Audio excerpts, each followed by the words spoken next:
What's up, you guys? David Trebek here. Today we are back with a Kendama tutorial. I haven't done one of these in probably like more than a year now. So today we're back with a brand new tutorial. This is a trick I have never done one for.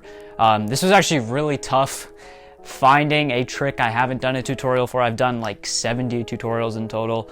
So today I'm going to be showing you guys how to do the trick bird nod off. If you guys don't know what a bird nod off is, here's a quick example of the trick.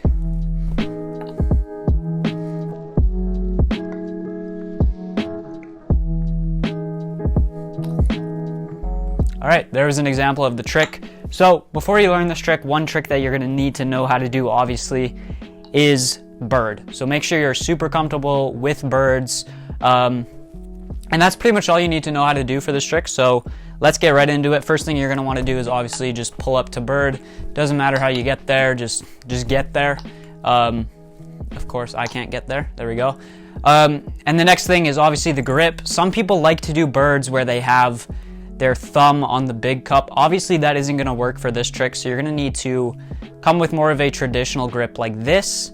And from here, what you're gonna wanna do is, of course, use your knees.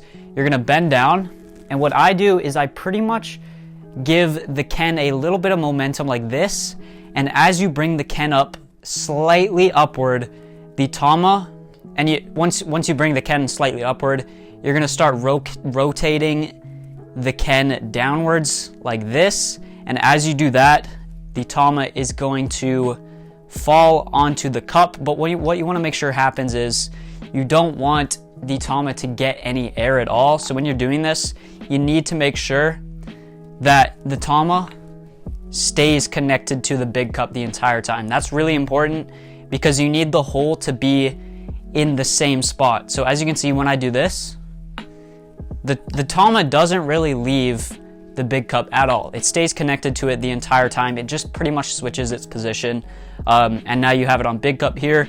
One little pointer you want to look for here is to make sure that you have the hole or the string hole in a certain spot. You want it to be at this angle right here.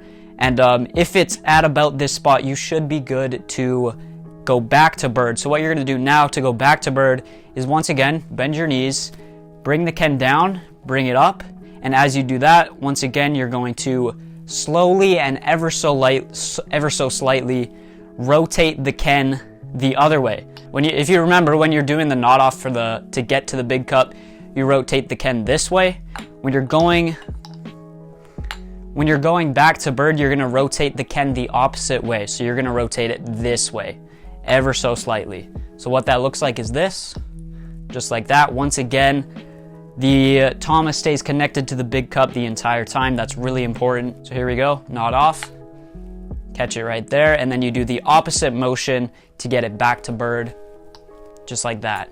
It fell off, but you get the idea. So that's pretty much it for this trick. This trick isn't too hard. It's just a slight motion of the Ken that you're doing here, and it's really important, once again, to make sure that the Tama is staying connected to the big cup the entire time, and make sure that the hole, when you do the nod off, that it stays in that same spot. You want to keep it as straight as possible, so when you nod back onto bird, the hole is in the correct spot. Really, the most important part of this trick is hole placement. So if you can get that hole placement perfect and get that Ken motion down, that ever so slight Ken motion, you should be fine for doing this trick, just like that. Oops, I'm an idiot. So yeah, that's pretty much it for this tutorial. Not super hard of a trick, but hopefully this gave you some tips if you're trying to learn this. And you can do this trick with little bird, and you can do it with handle stall. I'll probably do separate tutorials for those because it's a little bit different for those ones. But there you go. Like I said, hole placement, the motion of the Ken is really important, and making sure that the Tama is connected to the Ken the entire time. So that's gonna do it. Hopefully this helped. If it did, make sure to let me know down below. Make sure to leave some Kendama tutorial suggestions down below as well. And if you liked this, make sure to leave a like, make sure to subscribe, and I will see you guys in the next video. Peace.